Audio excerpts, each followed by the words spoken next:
I'm going to show you 3 cool ways that you can divide and make more of 3 plants which almost everybody is going to have in their garden. Number 1, I'm going to start off with our beautiful Echeveria. Now, you know when they start getting long and leggy, you can see that, you know. Roots down here, leaves up here. What on earth do I do with it? Here's another guy. Okay, simply pulled out of the garden. And how do we deal with it? So, this is what we do. Number 1, what we're going to need is some hormone powder. Okay, we're going to need a good pair of secateurs and a little pot. And the first thing we're going to do with a little pot is empty out our hormone powder. Now, this is also known as rooting powder. And basically what it does is, folks, it encourages the plant to set root. And never ever dip your plants into here, please, because if they're diseased, you're going to disease up this whole thing. So just a little bit in there, that's all we need. And we need a very little bowl of water, just like that. Okay, and we pop that there. Right, I'm good to rock and roll. Now, I've got an empty container. You can see it's got quite deep cavities, and that's just what I want for this.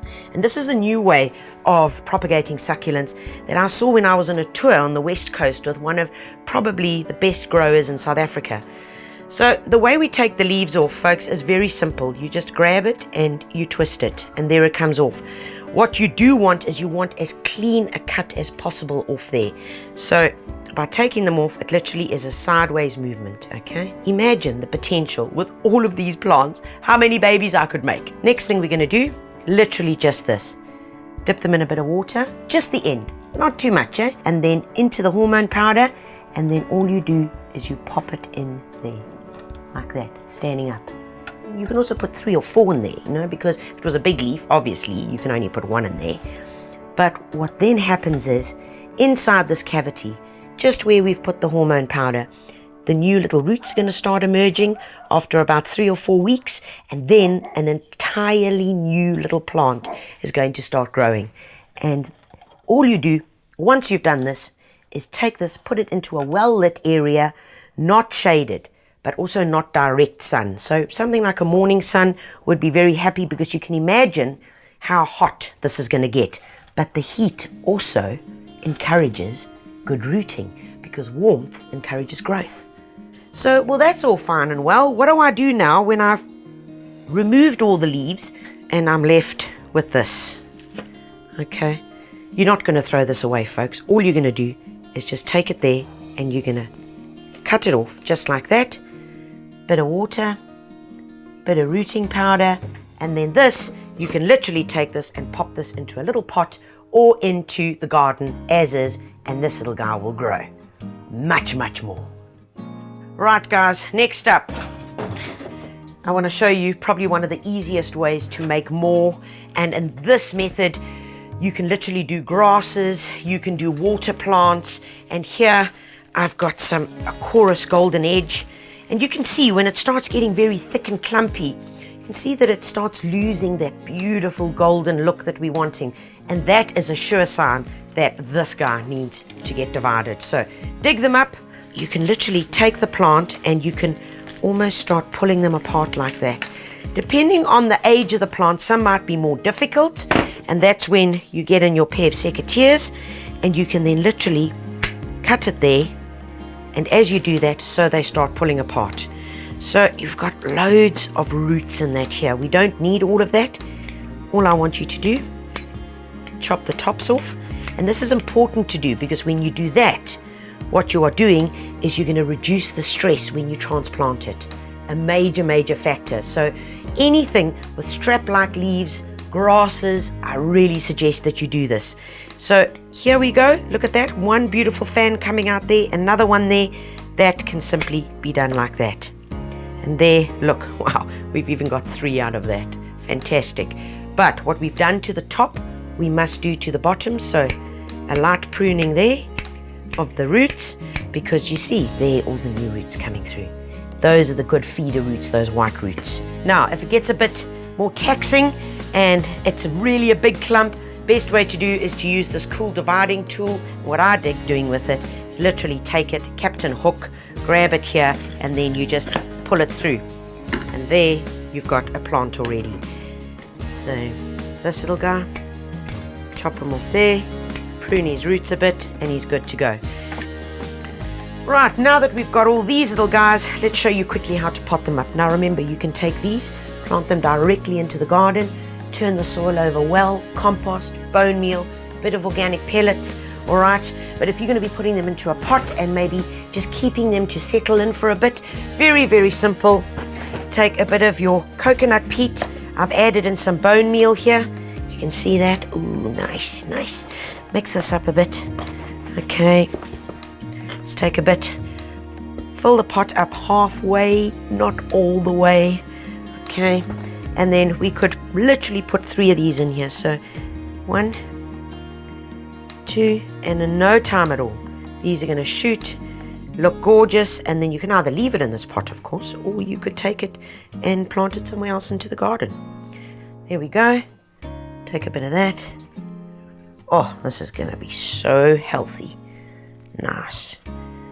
Nice and simple. And there it is. There's the whole process. Good to go. Find a spot for it, and Bob's your uncle. Right, guys, the third thing I want to show you on how you can make more is literally this. Now, Plectranthus, as soon as they finished flowering in the garden, is one of the best times to prune them back. Remember, because it's a true perennial, so you're going to follow them down to where it's sending up a new shoot, and you're going to get rid of these old bits that tend to get quite a bit tall and lanky. With all of these, what can we do with them? Well, here you go. Loads. All we're going to do is take these little bits and we just cut it off there. Cut it off there. Cut it off there. Because all of this can make potential new plants. And 2 to 3 centimeters is literally all you need of stem with a little bit of foliage. Now, you don't need all that much foliage, okay? Too much foliage is not a good thing, because that is just going to add more transpiration. So the plant's going to be trying to grow, sending out all the moisture and the energy out of that, and we don't necessarily want it. But if you're going to be taking your time, you know, I really strongly suggest then that you put these little guys in some water. But if you're not going to be interrupted, then just go for it. Now that we've got them prepped, folks, next step. Take your coconut husk or coconut peat, and we've already used it once earlier, so it's mixed in, it's got a bit of bone meal in there, and all we do is spread it over our tray. This is a little transplant seedling tray. It doesn't have the cavities, which plants generally tend to prefer if you're making cuttings. They're much happier when they're all together. It's a strange thing, but that's how it is. I've got this old float that was my dad's, and I love using it for this because I literally just turn it, use it, push it across here, and all it is giving me a lovely even surface. Check that out. Nice even surface to be able to put my little cuttings in. All right, next up, clean water, folks. New container with a little bit of our hormone powder, our dino root. Okay, and it's very important that you're not using the one that we used previously for the Echeverias, because there could be a cross-contamination there. Same process, guys. You're going to take your little end, dip it in just a bit there, and then you're just going to squeeze it in. That's it. And then just firm it down. And we can literally do 3 along here, and these things will literally root within about 4 to 6 weeks. And how do you know when they're rooted? Well, when you go to the plant to test it and you give it a little tug and you feel that there's a bit of resistance, then you know that your cuttings have rooted, and then you can take them from that stage and either plant them into a little pot like this, all right? Put them straight into a little pot like this, and these are made out of cardboard. Once it's rooted and it's been in here for a while, you can take this whole thing and plant it in the garden, because this decomposes. Okay, and I really like doing that because it reduces the stress that the plant goes through. All right, there we go. In there, yeah. All right, once we have done this, guys, the next step is just to take a bit of vermiculite. Vermiculite is great because it traps in heat, and heat, we know, creates growth. So it also has the amazing ability to hold moisture. So when we add this on, this little layer on here, it's going to trap in the moisture that the plants are going to need in order to set root. Plus, it's going to form like a little electric blanket right over the roots that we're wanting to get. And last step we want to do is write the name of the plant and the date that we did it. And pop it in there. And all we've got to do now is take this, put it into a well-lit spot. Remember, not direct sun. Okay, and you're going to water it every day or every second day. How do you know when it's going to need water? All you will do is just scratch a bit there, touch the coconut husk, and you will feel if it's dry. And very soon you're going to have 12 new little plants. Now that's real Ubuntu.